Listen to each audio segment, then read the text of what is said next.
Dear students, today we are going to study a poem, The Laburnum Top by Ted Hughes. First of all, we come to the title of the poem. The laburnum is a kind of tree which has bright yellow flowers. And before we start the poem, we should know something about the poet. The poet is Ted Hughes. He is a modern poet of English literature and he is very much famous for his use of natural objects, natural things like trees, plants, flowers, and animals, etc., in his poetry. So, this poem is about a tree named Laburnum. Laburnum has bright golden flowers in it, and in the background of this laburnum tree there is a bird named goldfinch. Goldfinch, as the name suggests, is also a yellow color word. And now we come to the things which are described in the poem. So first of all, you can see that the whole poem is divided into three stanzas. First three lines are in the first stanza. The laburnum top is silent, quite still. In the afternoon, yellow September sunlight, a few leaves yellowing, all its seeds fallen. So you can see this is the introduction to the laburnum tree. Here the top of the tree, laburnum tree, is quite silent, quite still. There is no movement in the tree. But in the afternoon of yellow September sunlight, so you can see the time of the day is afternoon and it is the month of September. Bright sunlight is there, and you can see that the bright sunlight is also yellowish in color. So a few leaves yellowing, and the leaves, some of the leaves are also turning yellow because it is the beginning of autumn season. All its seeds fallen, all the seeds of this tree have fallen. So you can see that the whole tree and all the atmosphere around the tree is yellow in color. It is bright yellow color. The flowers in the tree are yellow, the leaves are also turning yellow, and you can see the bright sunlight is also yellowish. Now the stanza number 2. Till the goldfinch comes with a twitching chirrup, a suddenness, a startlement at a branch end, then sleek as a lizard, and alert and abrupt, she enters the thickness, and a machine starts up of chittering and a tremor of wings and trillings. The whole tree trembles and thrills. It is the engine of her family. She stokes it full, then flirts out to a branch and showing her barred face identity mask. So this is the second stanza. In this stanza you can see that a goldfinch has arrived. It comes with a twitching chirrup. With a twitching chirrup, she comes there in the thickness of the tree. It has built its nest. So it is coming to its nest in the thickness of the tree, and with a suddenness, means suddenly, a kind of you can say a startlement is there. Suddenly everybody is surprised by the arrival of this goldfinch at the branch end. Suddenly it sits on the branch end, then sleek as a lizard, just like the smooth movement of the lizard. It is very alert and it is not making any noise or any chirping sound, and abrupt. She means the bird is very much careful, alert about the safety and security of its babies. So, just like the smooth movement of the lizard, it is entering the tree, it is sitting on one of the branch end, and then she enters the thickness of the tree where it has built its nest. Then what happens? Suddenly, just like a machine starts up,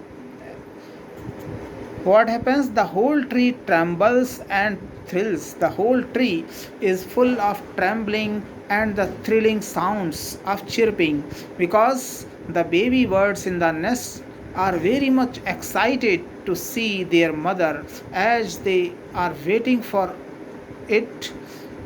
The bird has brought food for them and they are very happy to see their mother.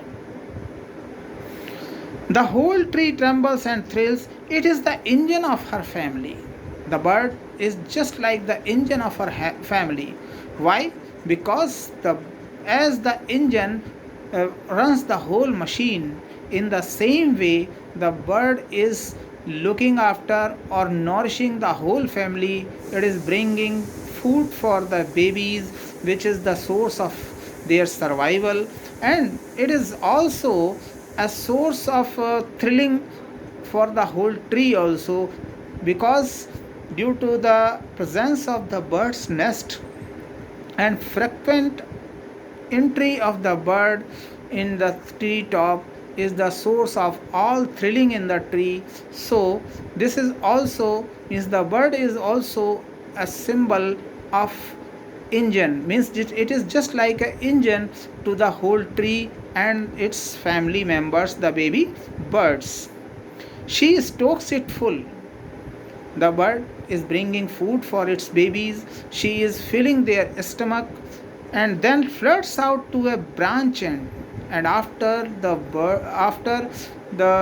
work is over, means after feeding the babies, she again flirts out, suddenly jumps out to the branch end, showing her bird face identity mask. And she is means the bird is sitting in the yellow atmosphere of the tree. At that time, only the only the bird face is looking, because it is dark color, it is black color. Only the black strips on the face of that bird goldfinch are visible. Otherwise the whole bird is invisible in the bright yellow flowers. Means the atmosphere of bright yellow flowers provides a kind of camouflage to the bird. Now the third stanza. Then with eerie delicate whistle chirrup whisperings she launches away towards the infinite, and the laburnum subsides to empty. These are the last three lines, and in the last three lines you can see that after this, with eerie delicate whistling chirrup whispering, means the bird again makes a whistling sound, very soft kind of whistling sound, which is which is just like she is asking the children to become alert and safe in the tree. They should not make any disturbance in the tree. They should be alert about their safety and security. So this kind of whistling chirrup is made by the bird goldfinch, and then she launches away. Here the launch away means suddenly flies away. Just like a rocket is launched, the bird also suddenly flies away into the infinite sky, which has no boundaries, which has no limit. And again the laburnum subsides to empty. Again the same situation arises as it was before the arrival of the bird goldfinch. Before the arrival of the goldfinch, the tree was totally silent. In the same way, the tree again falls dead like silent after the departure of the bird. So you can see the whole tree is of yellow color. The yellow color bird arrives there in the top of the tree. Suddenly there is a start of thrilling and tremoring atmosphere, and after the departure of the bird, the tree is again silent. So in this poem you can see that the poet has described the activities in the tree which are going on. The attitude or the behavior of the bird also represents its love for its family members, because the bird is always alert for the safety and security of its babies, and it has built its nest in the top of the laburnum tree because the bird knows that only a camouflage can save its babies and itself from the preying enemies. So you can see, with this we come to the end of the poem, and now we come to the elements of poetic beauty or poetic devices used in this poem. First of all, you can see the use of simile. There are many poetic devices used in this poem. One of them is simile. Simile is, you can see here,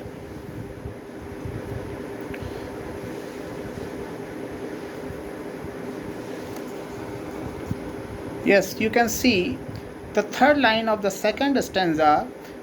It is, then sleek as a lizard. This is the example of simile in this poem. Sleek as a lizard. The movement of the bird has been compared to the smooth movement of the lizard. Another poetic device used in this poem is metaphor.